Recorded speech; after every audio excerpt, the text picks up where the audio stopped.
മക്കളെക്കാൾ വലിയ സമ്പത്ത് ഒരു മനുഷ്യന് സമ്പാദിക്കാൻ കഴിയില്ല. മക്കളാണ് ഏറ്റവും വലിയ സമ്പത്ത്. അതുകൊണ്ട് തന്നെ കല്യാണം കഴിഞ്ഞിട്ട് മക്കളായില്ലാതെ കണ്ടാൽ ആ രക്ഷിതാക്കൾക്ക്, ദമ്പതികൾക്ക് വല്ലാത്ത ബേജാറാണ്, വല്ലാത്ത സങ്കടമാണ്. പ്രത്യേകിച്ച് ഈ മറക്കപ്പുറത്തിരുന്ന് എന്റെ സംസാരം കേൾക്കുന്ന ഈമാനുള്ള ഉമ്മമാര്, അവരൊരു കല്യാണ വീട്ടിൽ ചെന്നാൽ, ആ കല്യാണ വീട്ടിൽ ചെന്നാൽ അവിടെ ഏതെങ്കിലും ഒരു സ്ത്രീയുടെ കയ്യിൽ ഒരു ചെറിയ കുഞ്ഞിനെ കണ്ടാൽ, ഈ സ്ത്രീക്ക് കുട്ടികളായിട്ടില്ല എങ്കിൽ ആ കുഞ്ഞിനെ കാണുമ്പോൾ വല്ലാത്തൊരു ഫീലിംഗ് ആയിരിക്കും. എന്തുകൊണ്ടാണ്? കാരണം എനിക്കും ഇതുപോലത്തെ ഒരു കുഞ്ഞിനെ കിട്ടിയിരുന്നെങ്കിൽ ഞാനും ആ കുട്ടിയെ കയ്യിലങ്ങ് പിടിച്ച് താലോലം താലോലം, അങ്ങനെ ഒരു പാട്ടുണ്ടല്ലോ, കുഞ്ഞിനെ കയ്യിൽ പിടിച്ചിട്ട് ഇങ്ങനെ താലോലം പാടാം. അത് എത്ര താലോലം പാടിയാലും ഉമ്മമാർക്ക് അതിലൊരു ക്ഷീണം ഉണ്ടാവില്ല. പണ്ടത്തെ ഉമ്മമാർക്ക്, ഇന്നത്തെ ഉമ്മമാർക്കെല്ലാം കുറച്ച് ക്ഷീണം വരാൻ തുടങ്ങി. അങ്ങനെയാണ്. ഉപ്പമാർക്ക് കുറച്ച് കഴിഞ്ഞാൽ ക്ഷീണം വരും. കുറച്ചെല്ലാം ഇങ്ങനെ താലോലം താലോലം എല്ലാം പാട്ടെല്ലാം തീർന്നാല് പിന്നെ വേഗം കൊണ്ടുപോയിട്ട് ഭാര്യന്റെ കയ്യിൽ കൊടുക്കും. നീ നക്ക് മതി, ഇനി നീ പിടിച്ചു, എന്നെ കൊണ്ടിനെ സുധാരിക്കാൻ കഴിയാതെ എന്ന്. അതേ സമയത്ത് പഴയ കാലത്തെ ഉമ്മമാർക്ക്, സഹോദരിമാർക്ക് എത്ര പാട്ട് പാടിയിട്ട് പാട്ട് തീർന്നാലും വീണ്ടും പാട്ടിങ്ങനെ റിപ്പീറ്റ് ചെയ്യും. കുഞ്ഞിനെ നിലത്ത് വെക്കാൻ അവർക്ക് തോന്നൂല. പിന്നെ മറ്റേ ജോലികല്ലേ, ജോലിക്ക് എനിക്ക് മനസ്സിലായി, എനിക്ക് മലയാളം തീരുന്നതുകൊണ്ട് എനിക്കൊരു സന്തോഷം. അല്ലെങ്കിൽ ഞാൻ ഈ ജോലിക്കനല്ല ഉറുദുൽ എങ്ങനെ പറയും? അപ്പോ എന്താ പറയാ, ജോലികൾ ഉറുദു. അപ്പോ ആ ജോലികയിൽ ഇങ്ങനെ ഇട്ടിട്ട് അതിലിങ്ങനെ ആട്ടും, എന്തോ ഒരു സന്തോഷം. അതേ സമയത്ത് ഇന്നത്തെ ഉമ്മമാർക്ക് കുറച്ചൊക്കെ ബച്ചലും ക്ഷീണവും തുടങ്ങി. അതുകൊണ്ട് തന്നെ വേഗം പോയിട്ട് മാപ്പിളന്റെ കയ്യിൽ കൊടുക്കും, ഭർത്താവിന്റെ കയ്യിൽ കുഞ്ഞിനെ കൊടുക്കും. പണ്ട് അങ്ങനെ ഉണ്ടായിരുന്നില്ല. ഭർത്താവിന് ക്ഷീണം വന്നാലാണ് ഭാര്യന്റെ കയ്യിൽ കൊടുക്കുക. ഇരിക്കട്ടെ, നമ്മളെ ഈ ഉപ്പള ഈ സ്ഥലത്തുള്ള ഉമ്മമാരൊന്നും അങ്ങനത്തെ ഉമ്മമാരല്ലാത്തതുകൊണ്ട് ഞാനിപ്പോ കൂടുതൽ പറയുന്നില്ല. ഞാൻ പറഞ്ഞു വന്നത്, നബിയുല്ലാഹി സക്കരിയ നബി അലൈഹിസ്സലാം, ആ സക്കരിയ നബി അലൈഹിസ്സലാമിന് വലിയ ആഗ്രഹമാണ് കുട്ടി ഉണ്ടാകണം. സക്കരിയ നബി അലൈഹിസ്സലാമിന്റെ ഭാര്യക്ക് പ്രസവിക്കാൻ കഴിയണില്ല. ആ ഭാര്യ പ്രസവിക്കൂല എന്ന് ഡോക്ടർമാര് വിധി എഴുതിയതാണ്. ആ സമയത്ത് പോലും ഒരിക്കലും നിരാശരായില്ല നബിയുല്ലാഹി സക്കരിയ നബി അലൈഹിസ്സലാം. സക്കരിയ നബി അലൈഹിസ്സലാമിന് ഒരു ഖജനാവ് പരിചയമുണ്ട്. അത് മനുഷ്യന്റെ ഖജനാവല്ല, സൃഷ്ടാവായ റബ്ബിന്റെ ഖജനാവാണ്. ആ അല്ലാഹുവിന്റെ ഖജനാവ് വിശാലമാണ്, എത്ര കൊടുത്താലും തീരാത്ത ഖജനാവാണ്.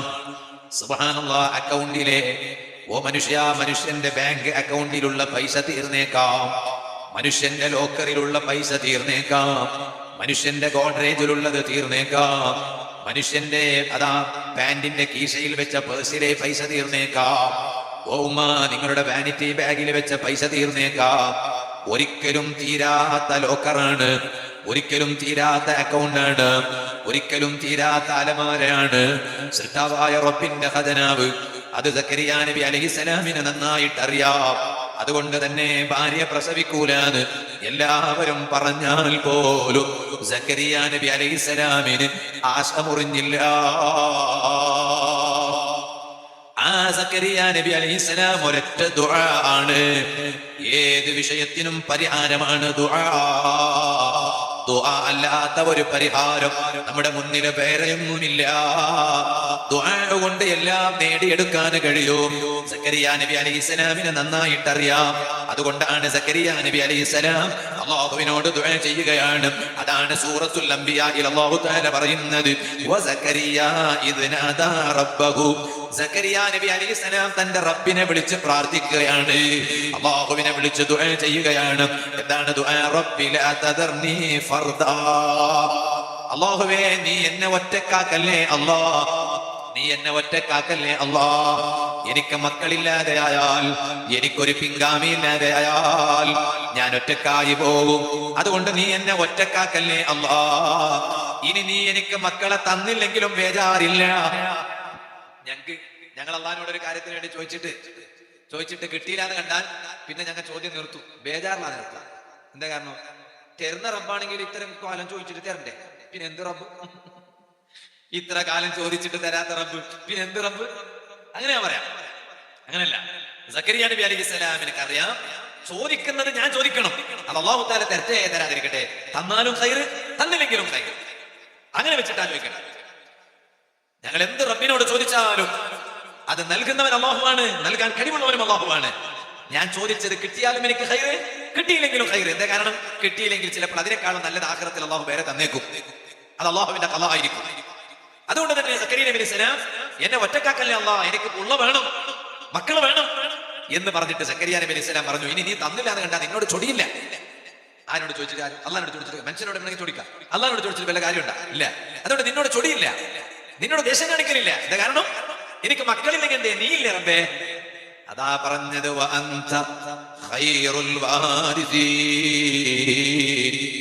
ഞാൻ മരിച്ചാൽ എനിക്ക് ഒരാള് വേണമെന്നേ ഉള്ളൂ. അതാണ് അനന്തരാവകാശി എന്ന് പറഞ്ഞാൽ. ഓ രക്ഷിതാക്കളെ, മക്കളെക്കാൾ വലിയ അനന്തരാവകാശിയില്ല. എന്തിനാണ് അനന്തരാവകാശി എന്ന് പറയുന്നത്? ആകെ മരിച്ച ബാപ്പാന്റെ സ്വത്ത് വിഹിരിച്ചെടുക്കാനാണോ? ഉമ്മാന്റെ സ്വത്ത് വിഹിരിച്ചെടുക്കാനാണോ? അല്ല അല്ല. ബാപ്പ മരിച്ചിട്ട് ഖബറിൽ കിടക്കുമ്പോൾ, ഉമ്മ മരിച്ചിട്ട് ഖബറിൽ കിടക്കുമ്പോൾ, ആ ബാപ്പാക്കും ഉമ്മാക്കും ഖബറിൽ കുറെ നല്ലത് എത്തിക്കുന്ന മക്കള് വേണ്ടേ? അവരല്ലേ അനന്തരാവകാശികൾ. അല്ലാതെ മരിച്ച ബാപ്പാന്റെ സ്വത്ത് വിഹിരിച്ചെടുക്കാൻ മാത്രമാണോ? മരിച്ച ഉമ്മാന്റെ സ്വത്ത് വിഹിരിച്ചെടുക്കാൻ മാത്രമാണോ? അതുകൊണ്ടാണ് സക്കരിയ നബി അലൈഹിസ്സലാം അല്ലാഹുവിനോട് പറഞ്ഞത്, റബ്ബേ നീ എന്നെ ഒറ്റക്കാക്കല്ലേ എന്ന് നിന്നോട് ഞങ്ങൾ ദുആ ചെയ്യുകയാണ്. ഒരു പക്ഷേ നീ ഞങ്ങൾക്ക് മക്കളെ തന്നില്ലെങ്കിലും നിന്നോട് വെറുപ്പില്ല, വിഷമമില്ല, ചൊടിയില്ല, ദേഷ്യമില്ല. എന്തേ കാരണം? ഞങ്ങൾ മരിച്ചതിന് ശേഷം ഞങ്ങൾക്കാരുമില്ല എന്നില്ല, ഞങ്ങൾക്ക് നീയുണ്ടല്ലോ അല്ലാ. നിന്നെക്കാൾ വലിയവൻ ആരാണ് റബ്ബേ? എന്നാലും സുഹൃത്തുക്കളെ, വാത് കേൾക്കുന്ന രക്ഷിതാക്കളെ, സക്കരിയ നബി അലൈഹിസ്സലാം എന്ത് ആഗ്രഹം വെച്ചിട്ടാണ് റബ്ബിനോട് മക്കൾ വേണമെന്ന് ചോദിച്ചത്? മരിച്ചതിന് ശേഷം ആ മക്കളെ കൊണ്ട് ഖബറിൽ കിടക്കുന്ന ബാപ്പാക്കും ഉമ്മാക്കും ഉപകാരം കിട്ടണം. അല്ലാഹുവേ, ഞങ്ങളെ മക്കളെ നീ അങ്ങനെയുള്ള മക്കളാക്കി തരണേ അല്ലാ. ഇന്ന് ഭയങ്കര പേടിയാണ്. എപ്പോഴും ദുആ ചെയ്യണം. ബാപ്പാനോട് പറയാണ്, ഉമ്മാനോട് പറയാണ്, എപ്പോഴും ദുആ ചെയ്യണം. എന്താണ് ദുആ? റബ്ബേ, ഞങ്ങളെ മക്കളെ ഞങ്ങൾക്ക് നീ ആഖിറത്തിൽ ഞങ്ങളെ കൈപിടിച്ച് സ്വർഗ്ഗത്തിൽ കൊണ്ടുപോകുന്ന മക്കളാക്കണേ അല്ലാ. അല്ലാഹു ഞങ്ങളെ മക്കളെ അങ്ങനെ ആക്കി തരട്ടെ. സക്കരിയ നബി അലൈഹി സ്വലാമിന് കിട്ടിയ ഒരു മോനുണ്ട്. ആ മോനെ പോലെ ആകണം ഞങ്ങളെ മക്കള്. അല്ലാഹു ഞങ്ങൾക്ക് ഭാഗ്യം തരട്ടെ. തുടർന്നിട്ട് പരിശുദ്ധ ഖുർആനിൽ സൂറത്തുൽ അംബിയായിൽ ആ ചരിത്രമാണ് പറയുന്നത്. ഇന്ന് ഭയങ്കര പേടിയുടെ കാലാണ്. ഇന്ന് നിങ്ങളെ ഉപ്പളയിലേക്ക് അതിന് വരണം മുമ്പ് ഞങ്ങളാ കാപ്പു ഉച്ചില ഭാഗത്ത് അവിടെ ഒരു ഫർണിച്ചറിന്റെ ഷോപ്പിന്റെ ഉദ്ഘാടനം ഉണ്ടായിരുന്നു അസർക്ക്. അങ്ങനെ അവിടെ പോയി ആ ഷോപ്പ് ഉദ്ഘാടനം ചെയ്തത് ബഹുമാനപ്പെട്ട കുമ്പോൾ തങ്ങളാണ്. നാളെ ഇവിടെ കുമ്പോൾ തങ്ങന്മാരെന്ന് പറഞ്ഞാൽ ഞങ്ങളെ ഈ ഭാഗത്ത് ജലാലിയ റാത്തീബിന്റെ ഖലീഫമാരാണ് അവർ. എന്റെ മൂടബിദ്രയിൽ ദിക്ര എന്ന് പറയുന്ന മഹത്തായ സ്ഥാപനം, ഞങ്ങളെ ദർസ്, അവിടെയും അള്ളാഹുവിന്റെ തൗഫീഖ് കൊണ്ട് ഇടക്കിടക്ക് ജലാലിയ റാത്തീബ് നടക്കും. അത് സ്ഥാപിച്ചു തന്നത് ബഹുമാനപ്പെട്ട കുമ്പോൾ കേസ് ആറ്റക്കോയ തങ്ങളാണ്. അവിടെ ഇടക്കിടക്ക് വന്നിട്ട് നേതൃത്വം നൽകുന്നത് കുമ്പോൾ തങ്ങളുടെ മകൻ സയ്യിദ് മുഖ്താർ തങ്ങളാണ്. അപ്പൊ ഇവിടെ നാളെ ജലാലിയ റാത്തീബിന് നേതൃത്വം നൽകാൻ വരുന്നത് ബഹുമാനപ്പെട്ട കുമ്പോൾ ജാഫർ സ്വാദിഖ് തങ്ങളാണ് എന്ന് ഞാൻ മനസ്സിലാക്കി. അതുപോലെ ഞങ്ങളെ പ്രിയപ്പെട്ട അൽ ഖാദിസ എന്ന മഹത്തായ സ്ഥാപനത്തിന്റെ സാരഥിയും ഞങ്ങളൊക്കെ വളരെയധികം ബഹുമാനിക്കുകയും സ്നേഹിക്കുകയും ചെയ്യുന്ന ഞങ്ങളെ പ്രിയപ്പെട്ട കാവൽക്കട്ട ഹസ്രത്ത്, അവരൊക്കെ നാളെ ഇവിടെ വരുന്നു എന്നറിഞ്ഞു. അല്ലാഹു അവർക്കൊക്കെ വരാനും ഈ സദസ്സിൽ കൂടാനും നേതൃത്വം നൽകാനും പ്രസംഗിക്കാനും അതൊക്കെ നിങ്ങൾക്ക് കേൾക്കാനും സന്തോഷിക്കാനും അല്ലാഹു തൗഫീഖ് ചെയ്യട്ടെ. ഞാൻ പറഞ്ഞു വന്നത്, വലിയ തീയാണ് ജലാലിയ റാത്തീബ്. റാത്തീബുകൾക്ക് എല്ലാത്തിനും വലിയ പവറാണ്. ജലാലിയ റാത്തീബ് വലിയ പവറാണ്. തമിഴ്നാട്ടിൽ ചെന്നാൽ കീളക്കര എന്ന് പറയുന്ന ഒരു സ്ഥലമുണ്ട്. അവിടെ ജലാലിയ റാത്തീബിന്റെ മശായിഖുമാർ അന്തി ഉറങ്ങുന്ന ഒരു സ്ഥലം തന്നെയുണ്ട്. ഞാൻ ഇവിടെ സിയാറത്തിന് പോയിട്ടുണ്ട്. ആ മഹാന്മാരെ സിയാറത്ത് ചെയ്തിട്ടുണ്ട്. ജലാലിയ റാത്തീബിന്റെ മശായിഖുമാർ. ഞാൻ പറഞ്ഞു വന്നത്, അങ്ങനെ കുമ്പോൾ തങ്ങൾ ഉണ്ടായിരുന്നു. അവിടെ ആ ഷോപ്പ് ഉദ്ഘാടനത്തിന് കുറച്ചും കൂടി സമയം ബാക്കി ഉണ്ടായിരുന്നു. ബഹുമാനപ്പെട്ട തങ്ങൾ കുറച്ച് നേരത്തെ തന്നെ അവിടെ വന്ന് വണ്ടിയിൽ ഇങ്ങനെ ഇരിക്കുക. അപ്പൊ ഞാനും പോയി എത്തി. എന്നോട് തങ്ങൾ പറഞ്ഞു, തങ്ങളെ വണ്ടിയിൽ കയറി ഇരിക്കാൻ പറഞ്ഞു. അങ്ങനെ ഞാൻ തങ്ങളെ വണ്ടിയിൽ കയറി. അപ്പൊ എന്നോട് പറഞ്ഞു, നിങ്ങളെ നാട്ടിലേക്ക് ഞാൻ ഇപ്പൊ അടുത്ത് പോയിരുന്നു. അപ്പൊ അവിടെ ഞാനൊരു റിസോർട്ടിൽ കുറച്ചു നേരം വിശ്രമിച്ചു. നോക്കുമ്പോ നിങ്ങളെ പഴയ ഒരു സ്ഥലം ഇപ്പൊ വലിയ റിസോർട്ടാണ് എന്ന് എന്നോട് അവിടെ കുറച്ച് ആളുകൾ പറഞ്ഞു. നിങ്ങൾ വലിയ സമ്പത്തുണ്ടായ ആളാണ് എന്ന് പറഞ്ഞു. പിന്നെ എങ്ങനെ നിങ്ങൾ മൊയ്ലാരായേ എന്ന് ചോദിച്ചു തന്നെ. അങ്ങനെയാണ്, ശരിയാണ്. ഇപ്പൊ ഒന്നും റിസോർട്ടൊന്നും നോക്കുന്ന കാപ്പിക്കില്ല. അങ്ങനെ നിങ്ങളൊന്നും തെറ്റിദ്ധരിക്കൊന്നും വേണ്ട. പണ്ട് കളസ എന്ന് പറഞ്ഞാൽ ചിക്കമംഗളൂർ ജില്ലയാണ്. ആ ചിക്കമംഗളൂർ ജില്ലയിൽപ്പെട്ട ഒരു സ്ഥലമാണ് കളസ. ആ കളസയിൽ നിന്ന് ഒരു 8 കിലോമീറ്റർ ഇപ്പുറം വന്നാലുള്ള സ്ഥലമാണ് സംസ. ആ സംസയിൽ ഞങ്ങൾക്ക് പഴയ ഒരു 12 ഏക്കർ സ്ഥലം ഉണ്ടായിരുന്നു. ഇപ്പൊ കാലം ഉണ്ടായിരുന്നെങ്കിൽ അല്ലേ. അപ്പോ ആ സ്ഥലം ഞങ്ങളുടെ ബാപ്പാന്റെ കാലത്ത് തന്നെ പറ്റൂ. അല്ലാഹു തആല ബാപ്പാന്റെ ഖബർ വിശാലമാക്കി കൊടുക്കട്ടെ, സ്വർഗീയ ഖബറാക്കി കൊടുക്കട്ടെ. അപ്പൊ ഇന്ന് അവിടെ ആ വാങ്ങിയ ആളുകൾ ഭയങ്കര വലിയ റിസോർട്ട് ആക്കിയിട്ടുണ്ട്. ഞാനിപ്പോൾ അടുത്ത് കളസയിൽ പോയപ്പോൾ ഞാൻ എൻ്റെ ഭാര്യ മക്കളെല്ലാം കൂട്ടിക്കൊണ്ടുപോയി കാണിച്ചിട്ട്, പണ്ട് നമ്മളെ ബാപ്പാന്റെ പവർ കാണിച്ചു, മുന്നോട്ട് ഞങ്ങൾ അപ്പാന്റെ സ്ഥലം ഇതാണ്, അങ്ങനത്തെ ഭാര്യ മക്കളുടെ പവർ കാണിക്കുമ്പോൾ ഭയങ്കര രസമാണ്. അപ്പൊ അതുകൊണ്ട് ഞങ്ങളെ ബാപ്പാന്റെ സ്ഥലമാണ് ഇതെന്ന് പറഞ്ഞിട്ട് ഞാൻ കാണിക്കാൻ വേണ്ടി ഞാൻ എൻ്റെ ഫാമിലിനെ കൊണ്ടുപോയി. അതിന് വേണ്ടി പോയതൊന്നുമല്ല, രസോർട്ട് കാണാൻ വേണ്ടി പോയതൊന്നുമല്ല. കളസയിൽ ഞങ്ങൾ നാട്ടിൽ പോയപ്പോ തിരിച്ച് മൂടുബിദ്രയിലേക്ക് വരുമ്പോ അന്ന് പോയതാ. ഞാൻ പറഞ്ഞ വിഷയം മറക്കണ്ട. അപ്പൊ എന്നോട് ബഹുമാനപ്പെട്ട കുമ്പോൾ തങ്ങൾ അല്ലാഹു ആഫിയത്തുള്ള ദീർഘായുസ്സ് കൊടുക്കട്ടെ, തങ്ങൾ ചോദിച്ചു, പിന്നെ എങ്ങനെ നിങ്ങൾ മൊയിലാരായെന്ന് ചോദിച്ചു. സാധാരണ സമ്പത്തെല്ലാം ഉണ്ടായെങ്കിൽ പിന്നെ ഈ റൂട്ടിൽ വരുന്നത് കുറവാണല്ലോ, നിങ്ങൾ എങ്ങനെ വന്നേ? അപ്പൊ ഞാൻ പറഞ്ഞു, ഞാൻ മദ്രസയിൽ പഠിക്കുന്ന സമയത്ത്, കളസയിൽ മദ്രസയിൽ പഠിക്കുന്ന സമയത്ത് അവിടെ എനിക്ക് ഇൽമ പഠിപ്പിച്ചു തന്നെ എൻ്റെ ഒരു മദ്രസയിൽ ഉസ്താദുണ്ട്. ഞാൻ ഇന്നും എന്റെ ഉസ്താദുമാർക്ക് ദുആ ചെയ്യുമ്പോൾ കോളേജിൽ എന്നെ പഠിപ്പിച്ച ഉസ്താദുമാർക്ക് മാത്രമല്ല അത് വരയ്ക്കുന്നത്, മദ്രസയിലേക്ക് ഇൽമ പഠിപ്പിച്ചു തന്ന ആ ഉസ്താദിന് ഞാൻ ഇപ്പോഴും ദുആ ചെയ്യും. കാരണം അത് ബേസിക് ആണ്, ഫൗണ്ടേഷൻ. ഫൗണ്ടേഷനെ നമുക്ക് മറക്കാൻ പറ്റൂല അല്ലേ? ഒരു ഫൗണ്ടേഷൻ ഉണ്ടെങ്കിലേ നമുക്ക് പിന്നെ മതിലുണ്ടാക്കാൻ പറ്റൂ, അതുപോലെ തന്നെ വീടുണ്ടാക്കാൻ പറ്റൂ. ഫൗണ്ടേഷനാണ് ഏറ്റവും പ്രധാനം. മദ്രസയിലെ ഉസ്താദുമാരെ ഒരിക്കലും മറക്കാൻ പാടില്ല, മദ്രസയിൽ പഠിപ്പിച്ച ഉസ്താദിനെ. അപ്പൊ ഞാൻ പറഞ്ഞു, ആ ഉസ്താദ് എന്നോട് പറഞ്ഞു, നീ പഠിക്കാൻ പോകണം, പഠിക്കാൻ പോയാൽ നീ മൊയ്ലാരാവും, ഉസ്താദാവും. അങ്ങനെ ഞാൻ എൻ്റെ ഉമ്മാന്റെ അടുത്ത് വന്നിട്ട് ഈ അഭിപ്രായം പറഞ്ഞപ്പോൾ എനിക്ക് ഏറ്റവും കൂടുതൽ ഇതിനെ സപ്പോർട്ട് ചെയ്തത് എൻ്റെ പ്രിയപ്പെട്ട ഉമ്മയാണ് എന്ന് ഞാൻ തങ്ങളോട് പറഞ്ഞു. അല്ലാഹുവേ, ആ ഉമ്മാക്ക് നീ ആഫിയത്തുള്ള ദീർഘായുസ്സ് നൽകണം റഹ്മാൻ. ഈ സദസ്സിൽ എത്രയോ അതുപോലത്തെ ഉമ്മമാരുണ്ടാകും, മക്കളെ ഒരു നല്ല വഴിയിലെത്തിക്കണമെന്ന് സ്വപ്നം കാണുന്ന ഉമ്മമാർ. അല്ലാഹുവേ, നീ അതിനെ തൗഫീഖ് ചെയ്യണം റഹ്മാനെ. ഇപ്പോഴും ഞാൻ എവിടെ വേണം പറഞ്ഞാലും, ഞാൻ ഇന്നലെയും മംഗലാപുരത്തിനടുത്ത് മലാർ എന്ന സ്ഥലത്ത് വേദ പറഞ്ഞിട്ടുണ്ട്. അൽഹംദുലില്ലാഹ്, റബ്ബ് നമുക്ക് ആയുസ് തന്നാൽ, ആഫിയത്ത് തന്നാൽ ഇൻഷാ അല്ലാഹ് നാളെ കൊടക് ജില്ലയിൽ എംഎംആട് ഉറൂസിൽ സൂഫി ഷഹീദ് റഹ്മത്തുള്ളാഹി അലൈഹി അവിടെ വേദ പറയാനുണ്ട്. മറ്റന്നാൾ അല്ലാഹു തആല എനിക്ക് ആഫിയത്തും ആയുസും തന്നാൽ മറ്റന്നാൾ വീണ്ടും ബദിയടുക്ക ഭാഗത്ത് വേദ പറയാനുണ്ട്. അതെന്തിനാ അങ്ങനെ പറയുന്നത്? അത് നമ്മളെ ആയുസ് റബ്ബിന്റെ നിയന്ത്രണത്തിലാണ്. ബഹുമാനപ്പെട്ട മസൂദ് സഖാഫി ഉസ്താദ് കൂടല്ലൂർ, അല്ലാഹു സ്വർഗ്ഗം കൊടുക്കട്ടെ. ഉസ്താദിന്റെ വേദ കേൾക്കാത്തവരാരുമില്ല. മരിക്കുന്നതിന്റെ തലേന്ന് വേദന പോയി, വേദ കഴിഞ്ഞ് മടങ്ങി വന്നു. നിങ്ങളൊന്ന് ആലോചിച്ച് നോക്ക്, മരിച്ച അന്ന് ഇന്നലെ ഉസ്താദിന് കാസർഗോഡ് ജില്ലയിൽ ഒരു സ്ഥലത്ത് വേദുണ്ട്, പോസ്റ്റർ ഇറങ്ങിയിട്ടുണ്ട്. നാളെ ഇന്ന് ഉസ്താദിന് എന്റെ ഉപ്പിനങ്ങാടിയിൽ കുറുക്കളിക്കയിൽ വേദാണ്, പോസ്റ്റർ ഇറങ്ങിയിട്ടുണ്ട്. നാളെ ഞാൻ പ്രസംഗിക്കുന്ന എംഎംആട് ഉറൂസിൽ മറ്റന്നാൾ 26-ാം തീയതി വേദ പറയുന്ന മുഖ്യ പ്രഭാഷകനാണ് മസൂദ് സഖാഫി ഉസ്താദ്. പക്ഷേ പോസ്റ്റർ ഇറങ്ങിയിട്ടുണ്ട്, നോട്ടീസ് ഇറങ്ങിയിട്ടുണ്ട്, എല്ലാം ഉണ്ട്. പക്ഷേ ആളെ കാണുന്നില്ല. സംഘാടകരെ പകരക്കാരനെ തേടുകയാണ്, ക്ഷണിച്ച ആളെ കാണുന്നില്ല. ആള് അതാ പോയി കബറിൽ കിടന്നു. പോയവർ മടങ്ങുമോ സുഹൃത്തുക്കളെ? പോയവർ മടങ്ങുകയില്ല. സുബ്ഹാനല്ലാഹ്. അതെ, ഇന്ന് ഞാനൊരു വണ്ടിയുടെ മേലൊരു എഴുത്ത് കണ്ടു, മസൂദ് സഖാഫി ഉസ്താദിന്റെ വണ്ടിയാണെന്നാണ് ഞാൻ മനസ്സിലാക്കിയത്. അങ്ങനെയാണ് ഞാനൊരു എഴുത്തിൽ കണ്ടത്. ആ വണ്ടിയുടെ മുകളിൽ എഴുത്തെന്താണ്? വാപ്പച്ചി മരിച്ചു. 3 ചെറിയ കുട്ടികളുടെ ബാപ്പയാണ്. ആ കുട്ടികളുടെ സ്വരത്തിലുള്ള എഴുത്താണ്, ബാപ്പച്ചി മരിച്ചു, ബാപ്പ മരിച്ചു. ഓ യുവാക്കളെ, ഇതെല്ലാം ചിന്തിക്കുന്ന മനുഷ്യന് മയക്കുമരുന്ന് ഉപയോഗിക്കാൻ തോന്നുമോ? ഡ്രഗ്സിന്റെ പിന്നാലെ പോകാൻ തോന്നുമോ? ലഹരി ഉപയോഗിക്കാൻ തോന്നുമോ? ഏത് ദുനിയാവിലാടാ ഞാനും നീയും ജീവിക്കുന്നത്? ഏത് ദുനിയാവാണ്? എന്റെ ദുനിയാവിൽ എനിക്കൊരു പിന്നെയുണ്ടോ? എന്റെ ദുനിയാവിൽ എനിക്കൊരു നാളെയുണ്ടോ? എന്റെ ദുനിയാവിൽ എനിക്കൊരു മറ്റന്നാളുണ്ടോ? ഇൻഷാ അല്ലാഹ് എന്ന് പറയാതെ വല്ലതും ഉറപ്പിച്ചു പറയാൻ ഈ ദുനിയാവിൽ എനിക്കും നിനക്കും കഴിയുമെടോ? ഇൻഷാ അല്ലാഹ് എന്ന് പറയാതെ കഴിയില്ല. എന്താണ് ഇൻഷാ അല്ലാഹ്ന്റെ അർത്ഥം? എന്താണ്? അല്ലാഹ് ഉദ്ദേശിച്ചാലേ നടക്കൂ. നാളെ എംഎംആടിൽ വഅദുണ്ടെന്ന് പറഞ്ഞില്ലേ? ഇൻഷാ അല്ലാഹ് എന്ന് പറയാതെ എനിക്ക് പറയാൻ കഴിയില്ലല്ലോ. മറ്റന്നാളെ കടവത്താണ് 26-ാം തീയതി. കടവ കോടിമ്പാള എന്ന സ്ഥലത്ത് വേദയേറ്റിട്ടുണ്ട്. 27-ന് ബദിയടുക്കയിൽ ഞാൻ വേദയേറ്റിട്ടുണ്ട്. പക്ഷേ അത് പറയുമ്പോ ഇൻഷാ അല്ലാഹ് പടച്ചറബ് ഉദ്ദേശിച്ചിട്ടല്ലാതെ അതൊന്നും നടക്കാൻ പോവുകയില്ല. എന്തേ കാരണമെന്നറിയുമോ? അതേ, അന്ന് രാത്രി വാള് പറഞ്ഞ് തമിഴ്നാട്ടിലെ ദേവർഷോല എന്ന സ്ഥലത്ത് വാള് പറഞ്ഞിട്ട് നേരെ വന്നിൽ കിടന്നുറങ്ങി. സുബഹി നിസ്കാരം കഴിഞ്ഞു, ഒരൽപ്പം ക്ഷീണം അനുഭവപ്പെടുന്നു, അതോടുകൂടെ മരിക്കുന്നു. അന്ന് രാത്രിയും വാള് പറയാനുണ്ടായിരുന്നു. നോട്ടീസിൽ പേര് കാണുന്നുണ്ട്, വാളിന്റെ സ്റ്റേജിൽ ആളെ കാണുന്നില്ല. ഇന്നും വാള് പറയാനുണ്ട്, പോസ്റ്ററിൽ പേര് കാണുന്നു, നോട്ടീസിൽ പേര് കാണുന്നു. ഇന്നതാ വാള് പറയേണ്ടുന്ന സ്റ്റേജാണ്.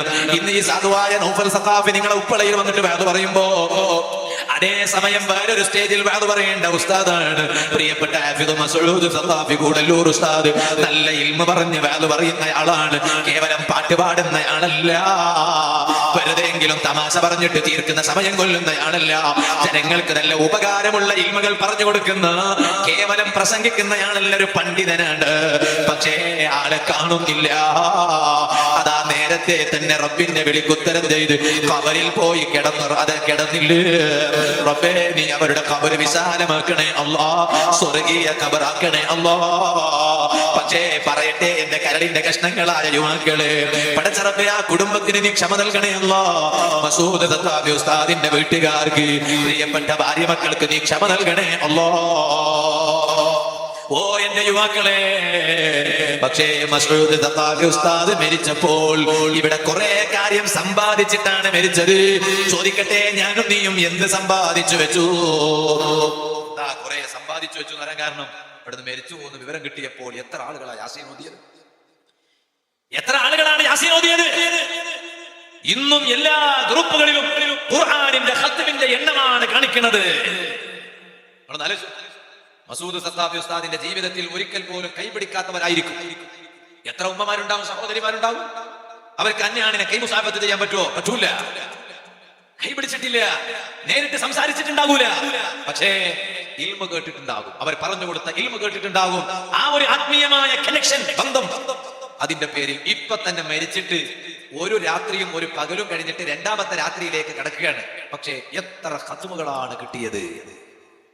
ഇതിനേക്കാൾ വലിയ സമ്പാദ്യം വേറെ എന്താണ് പ്രിയപ്പെട്ട യുവാക്കളെ? എന്ത് സമ്പാദ്യമാണ് ഇതിനേക്കാളും? ഈ ചാട്ടങ്ങളും കല്യാണത്തിന്റെ പേരിൽ താളത്തിന് പോയിട്ട് കുറെ തോന്നിവാസം ചെയ്യാം, അതൊക്കെ ഖബറിലേക്കുള്ള സമ്പാദ്യമാണോ? കല്യാണത്തിലെ ഇവിടെ നിങ്ങളൊന്നും അത്രക്കാരല്ലാത്തോണ്ട് ഞാൻ കൂടുതൽ പറയണില്ല, അള്ളാഹു അങ്ങനെ ആക്കി തരട്ടെ.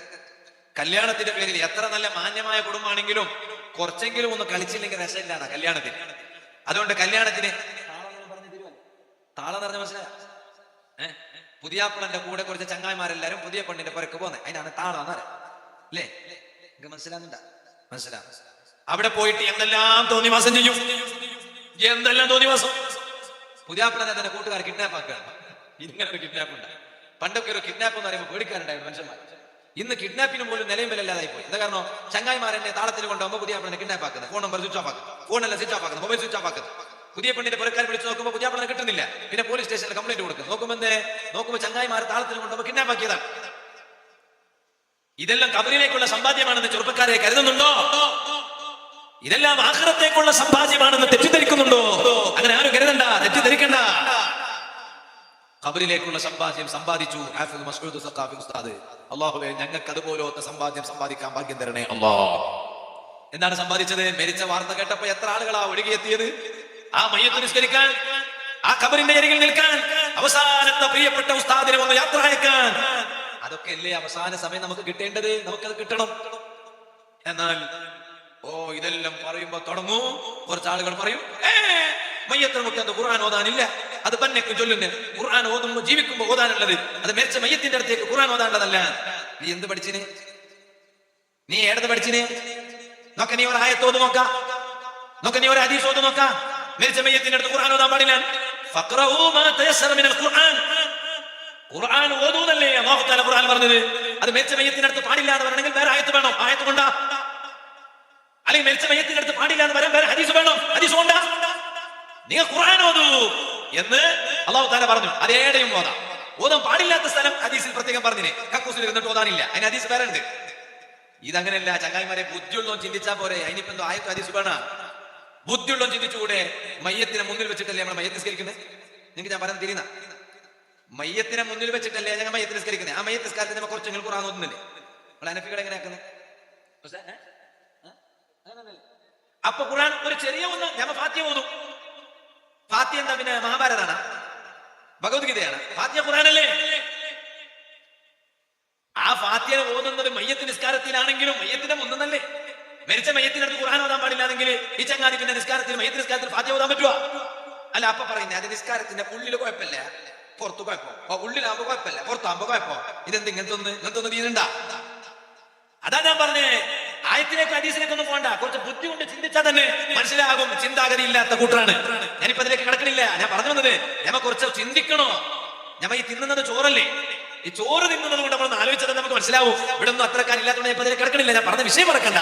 ഞാൻ പറഞ്ഞു വന്നത് കിട്ടേണ്ടത് കിട്ടി ഉസ്താദിന്. ഓ ചെറുപ്പക്കാരാ, ഞാനും നീയും ഇതുപോലെ ഒരു ദിവസം പോകേണ്ടതല്ലേ. ആ പോകുമ്പോ കുറെ നല്ലത് സമ്പാദിച്ചിട്ട് പോകണ്ടേ. ഇവിടെ ഇങ്ങനെ ലഹരി ഉപയോഗിച്ചത് കൊണ്ടായോ, മയക്കുമരുന്ന് ഉപയോഗിച്ചത് കൊണ്ടായോ, ഡ്രഗ്സ് ഉപയോഗിച്ചത് കൊണ്ടായോ ഗതികെട്ട നിലവാരത്തേക്ക് ഞങ്ങളെ മക്കള് അതപ്പതിച്ചു പോയില്ലേ രക്ഷിതാക്കളെ.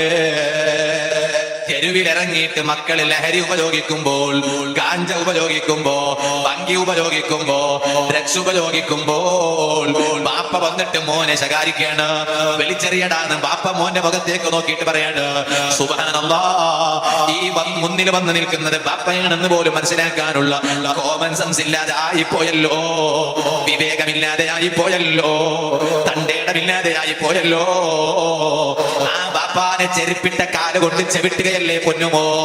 എന്റെ ആ മകന്റെ ബാപ്പയാണെന്ന് മനസ്സിലായാൽ ആ ബാപ്പാനെ കാല് കൊണ്ട് ചെവിട്ടാൻ ആ പൊന്നുമോനക്ക് തോന്നുമോ ജനങ്ങള്? എത്ര അതപ്പതിച്ച മോനാണെങ്കിലോ ആ മോനക്ക് ബാപ്പാനെ കാല് കൊണ്ട് ചെവിട്ടാൻ തോന്നുമോ? ഇതങ്ങനെയല്ല. നേരെ മുന്നിൽ കാണുന്ന ബാപ്പ അത് ബാപ്പയാണെന്ന ചിന്ത പോലും ഇല്ലാതെയായി പോയി. എന്തുകൊണ്ടാണ് ആ ചിന്ത നഷ്ടപ്പെട്ടു പോയത്? ഉപയോഗിച്ച ലഹരി കൊണ്ടാണ്. MDMA, MDM, MDA അതുപോലെയുള്ള ലഹരി വസ്തുക്കൾ കൊണ്ടാണ്. ഇന്നതൊക്കെ വിൽക്കുന്നതിന്റെ മുന്നിൽ ഏറ്റവും കൂടുതൽ മുസ്ലിം ചെറുപ്പക്കാരെ കാണുമ്പോ വല്ലാത്ത സങ്കടം തോന്നാണ്. ചെറിയ മക്കളെ കണ്ടില്ലേ, എന്തൊരു രസാണ്. ചെറിയ മക്കൾ ഇൽമിന്റെ സദസ്സിലെത്തിട്ട് ഇങ്ങനെ ഇൽമ കേൾക്കല്ലാ, വലുതായിട്ടും അവരെ ഇതുപോലെ തന്നെ നീ നിലനിർത്തി തരണേ അല്ലാ. അതിന് ആമീന് ചൊല്ലിങ്ങ് മതിയാവല്ലേ. അതിനെ ഞമ്മ കുറച്ച് ജാഗ്രത ആക്കുന്നില്ല, ജാഗ്രത ആക്കണം. ആരെ? ഉപ്പയും ഉമ്മയും കുറച്ച് ശ്രദ്ധിക്കേണ്ടത്. അല്ല, ഞങ്ങൾ എത്ര ശ്രദ്ധിക്കുന്ന, എത്ര ശ്രദ്ധിക്കുന്ന, അതിന് കണക്കെത്ര? കണക്കില്ല, അതിന് കണക്കില്ല. തിന്നുന്നതിന് ഒരു കണക്കുണ്ട്. ഇത്ര തിന്നോണോ, 1/3 തിന്നോ, അങ്ങനെ കിട്ടുന്നെല്ലാം തിന്നാനുള്ളതല്ല. ഇതിപ്പോ നോമ്പ് വരാൻ പോയി. ആ നോമ്പ് പറയുമ്പോൾ വാക്കുന്ന സമൂസ അല്ലെ. നോമ്പ് തുറക്കുമ്പോൾ ഞങ്ങളുടെ നാട്ടിലൊക്കെ സമൂസ അല്ലെങ്കിൽ ഒരു റാത്ത് കിട്ടുന്നില്ല. ഇവിടെ സമൂസ എന്നല്ലേ പറയുന്നത്, വേറെ മൂസ അല്ലേ, സമൂസ അല്ലേ? അതെ, അതിന്റെ നോമ്പ് തരല്ല. എന്നാലും നോമ്പിന്റെ സമയത്ത് തിന്നുന്ന കുറച്ച് ഓർക്കണം. അത്താഴം ഒരു ലിമിറ്റ് വേണം, മുത്താഴോ നോമ്പ് തുറയൊക്കെ ലിമിറ്റ് വേണം. കിട്ടുന്നതെല്ലാം ഭാര്യ തിന്നണ്ട. എന്താ കാരണം അറിയാം, വല്ലാതെ തിന്നാല് ബുദ്ധി കുറയും. അതപ്പോ ഇന്ന് മനുഷ്യന്റെ ഓർമ്മ ഉണ്ടാകുന്നില്ല. ഇന്ന് മനുഷ്യന്റെ പണ്ടത്തെ പോലെ ഓർമ്മ ഉണ്ടാ. ഇന്ന് ഏതാ ദിവസവും ചോദിച്ചാൽ മൊബൈലിക്ക് നോക്കുന്നത്. എന്താ കാരണം? ഇന്ന് ദിവസം ഏത് തന്നെ ഓർമ്മയില്ല. നോക്ക്, നിങ്ങൾക്ക് ഓർമ്മ ഉണ്ടോ? നോക്കാം, മൊബൈലിക്ക് നോക്കാതെ ചൊല്ലി നോക്കാം. ഏതാ ദിവസം? ഏതാ ദിവസം? ആജ് കാ ദിൻ കാ നാം ക്യാ ഹൈ? ഒന്ന് ചൊല്ലി പോവാ. നിങ്ങൾ എന്തെങ്കിലും അപ്പൊ നിങ്ങൾ തിന്നുന്നല്ല, കുറച്ചാന്ന് നല്ല ബുദ്ധിയുണ്ട്. കാരണം എന്താ, ഇന്നത്തെ ദിവസം ഏതെന്ന് വെച്ചാൽ നിങ്ങൾ മൊബൈലൊക്കെ നോക്കാതെ തന്നെ പറഞ്ഞു തിങ്കളാഴ്ചയാണ്, അപ്പൊ നാളെ ചൊവ്വാഴ്ച. ഇന്നങ്ങനെയല്ല, ഇന്ന് തിങ്കളാഴ്ച എന്ന് പറഞ്ഞെങ്കിൽ പോലും നാളെ ഏതെങ്കിലും ദിവസം ചോദിച്ചാൽ നാളെ മൊബൈലിക്ക് നോക്കുന്നത്, നാളെ ഏതെങ്കിലും ചൊവ്വാഴ്ച. കാരണം ബുദ്ധി കുറഞ്ഞ മനുഷ്യന്റെ. ഞാൻ വെറുതെ പറയാം. എന്റെ മഹാന്മാർ പറഞ്ഞു, തിന്നുന്നത് കുറച്ച് കൂടിപ്പോയാൽ ബുദ്ധി കുറയും. തിന്നുന്ന കുറച്ച് കൂടിപ്പോയാൽ ബുദ്ധി കുറയും. അതുകൊണ്ട് തിന്നുന്നത് വളരെ ശ്രദ്ധിക്കണം. അള്ളാഹു നമുക്ക് നല്ല ബോധം തരട്ടെ. സുഫിയാനു സൗദി റളിയല്ലാഹു അൻഹു ഒരു മഹാൻക്ക് കത്തെഴുതി. ആ കത്തിലുള്ളത് എന്താ? നിങ്ങക്ക് തടിക്ക് നല്ല ആഫിയത്ത് വേണ, സീക്കൊന്നും വരാതിരിക്കണ, നിങ്ങൾ തിന്നുന്നത് കുറച്ച് നിയന്ത്രിച്ചാൽ മതി. തിന്നുന്നത് കുറക്ക്, അത് വളരെ പ്രധാനം. അതുകൊണ്ട് തന്നെ വയറുള്ളത് തിന്നാനല്ലേ ചോദിക്കുന്നത്. അല്ല, തിന്നാൻ മാത്രമല്ല, കുറച്ച് ദമ്പിടാൻ വേണം, ശ്വാസം വിടാൻ. ദമ്മ് നേരം നിങ്ങൾ ഊതുന്നത് അല്ലേ. ഞാൻ ഭക്ഷണം കഴിക്കാൻ ഒരു പുറക്ക് പോയി. അള്ളാഹു ആ വീട്ടുകാർക്ക് ബർക്കത്തേറ്റ് ഒരു വലിയ 7-Upന്റെ കുപ്പിയിൽ വെള്ളം കൊണ്ടു വെച്ചു. എന്തിന്? ദമ്മിന്. ഞങ്ങളുടെ നാട്ടിൽ ദം എന്ന് പറഞ്ഞു, ഒന്ന് ദമ്പിട്ടോളൂ പറയുന്നത്. എന്തേ? വീടി വലിച്ചോളൂ. അതേ സമയത്ത് ഇവിടെ ദം മന്ത്രിക്കുന്നു. അപ്പൊ മെല്ലെ മന്ത്രിച്ചോളൂ. അള്ളാഹു ആ വീട്ടുകാർക്ക് ഷിഫ കൊടുക്കട്ടെ. ഞാൻ അവിടെ പോയി നിസ്കരിച്ച് ഭക്ഷണം കഴിച്ച് നല്ല ഭക്ഷണം എല്ലാം ഉണ്ടാക്കിയിരുന്നു. ഞാൻ കുറച്ചേ കഴിച്ചിട്ടുള്ളൂ. അവരോട് ചോദിച്ചു നോക്കി, പുറക്കാരോട്. ഓരെന്നെ നിർബന്ധിച്ചു വല്ലാതെ. എന്താ കാരണം? കൂടുതൽ കഴിച്ചെങ്കിൽ കുർത്തി പറയാൻ കഴിഞ്ഞില്ല, വേദ പറയാൻ കഴിഞ്ഞില്ല. ചില പുറക്കാരെല്ലാം ഭയങ്കര കമന്റ് പറയും. എന്ത്? ഭക്ഷണം കഴിക്കുമ്പോൾ 2 മണിക്കൂർ വേദ പറയണം, അതുകൊണ്ട് കുറച്ചും കൂടി കഴിക്കുന്നത്. അപ്പൊ ഞാൻ പറയും, ഞാനല്ലേ വേദ പറയുന്നത്, നിങ്ങളല്ലേ, ഞാൻ കൺട്രോൾ ചെയ്യും. അങ്ങനെയാണ് അതിന്റെ കണക്ക്. അപ്പൊ ഞാൻ പറഞ്ഞു തന്നത്, അള്ളാഹു ആ വീട്ടുകാർക്ക് ഞങ്ങൾക്കൊക്കെ സ്വർഗീയ ഭക്ഷണം തരട്ടെ. ഞാൻ പറഞ്ഞ വിഷയം മറക്കണ്ട. എത്ര കുട്ടികളെ എത്രയാണ് ശ്രദ്ധിക്കേണ്ടത്? അതിന് കണക്ക് എത്ര? കണക്കില്ല. ഹത്താ യബ്ലുഗ റശീദ, പ്രായപൂർത്തിയാകുന്നത് വരെ മാത്രമല്ല, അവനൊരു നല്ലവനായിട്ട് പ്രായപൂർത്തിയാകുന്നത് വരേക്കും ബാപ്പയും ഉമ്മയും അവന്റെ പിന്നിൽ തന്നെ കൂടണം. അള്ളാഹു ഭാഗ്യം തരട്ടെ. മംഗലായിട്ടുണ്ടാവും ഓനെ. ഉസ്താദെ ഞങ്ങൾ ഇപ്പൊ ഓനൊരു മംഗലാകുന്നത് വരെ ഓനെ നന്നാക്കാം. മംഗലായ പിന്നെ ഓൻക്ക് ഇപ്പൊ 2 മക്കായി. ഇപ്പോഴും ഓന്റെ പിന്നാലെ തന്നെ കൂടിയ ആവാ. എന്താ ആവാതെ ഞാൻ ചോദിക്കുന്നത്?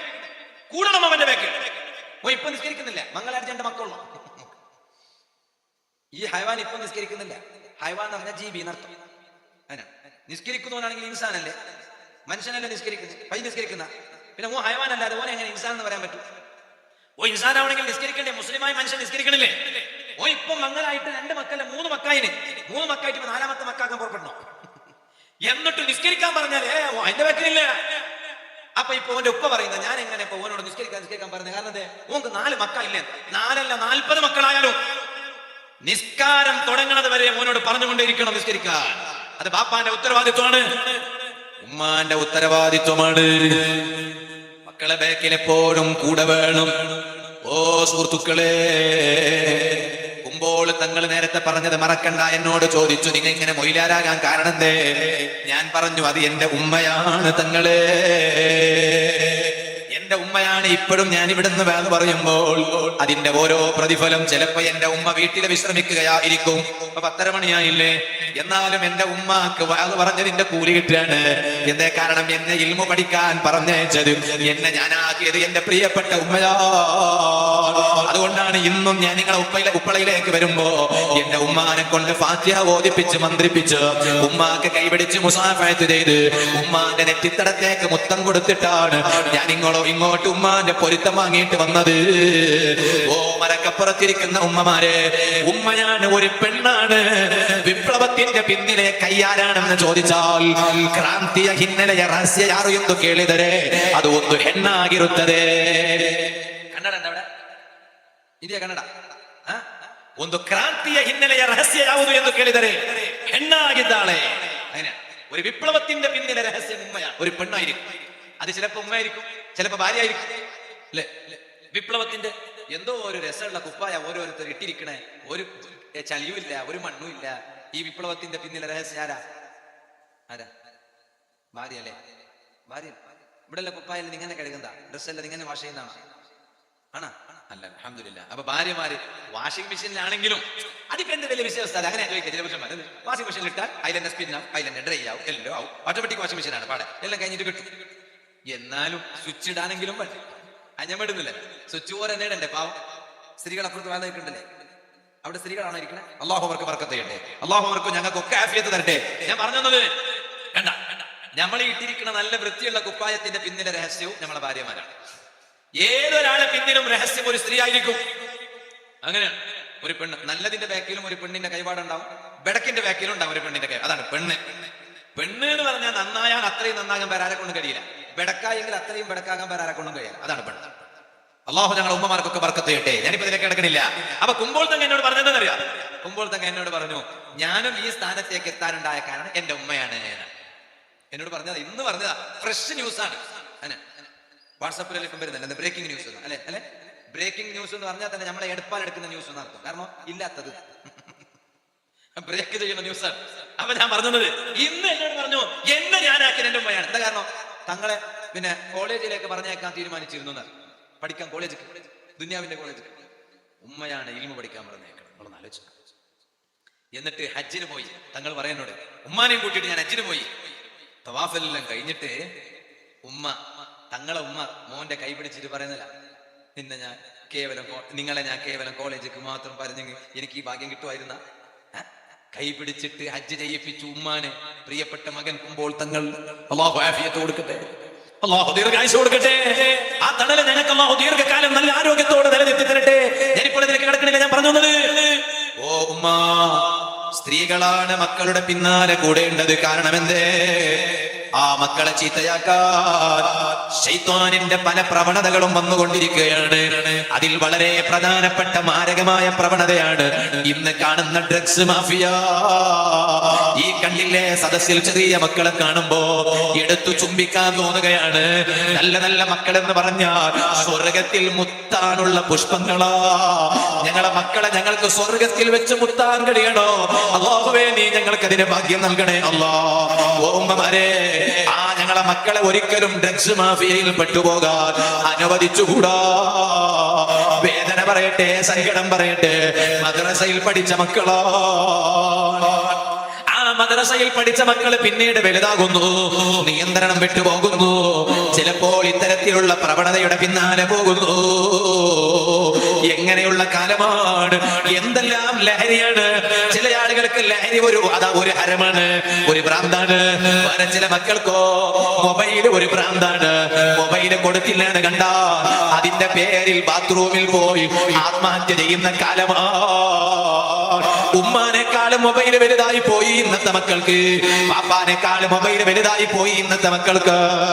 എന്തേ കാരണം? ഞാൻ വലിയ സങ്കടത്തോട് പറയട്ടെ, അതേ ഉമ്മ മൊബൈൽ കൊടുത്തില്ല എന്ന് പറഞ്ഞിട്ട് സ്വന്തം ഉമ്മാന്റെ കഴുത്തറുത്ത മക്കളുള്ള കാലമാണല്ലോ. ഇതാരാണ് പഠിപ്പിച്ചത്? ആരായത് പഠിപ്പിച്ചത്? ഞാൻ ചോദിക്കട്ടെ ഈ മറക്കപ്പുറത്തിരിക്കുന്ന ഉമ്മമാരോട്, ഈ കുട്ടിക്ക് ഇങ്ങനെ ഒരു മൊബൈൽ ഉണ്ടെന്ന് പഠിപ്പിച്ചതാര്? ഓൻ ബാറ്റിന്ന് വരുമ്പോ അങ്ങനെ കണ്ടതാ? ഉമ്മാന്റെ ഗർഭപാത്രത്തിൽ മൊബൈൽ കണ്ടിനാ? ഉമ്മാന്റെ ഗർഭപാത്രത്തിൽ തന്നെ ഗെയിംസ് കളിച്ചുകൊണ്ടിരുന്നു. എന്നിട്ട് അങ്ങനെയാണ്? അല്ല, ഉമ്മാന്റെ ഉദരത്തുനിന്ന് പുറത്തേക്ക് വരുമ്പോ അവന്റെ കയ്യിൽ മൊബൈൽ ഉണ്ടായിരുന്നു.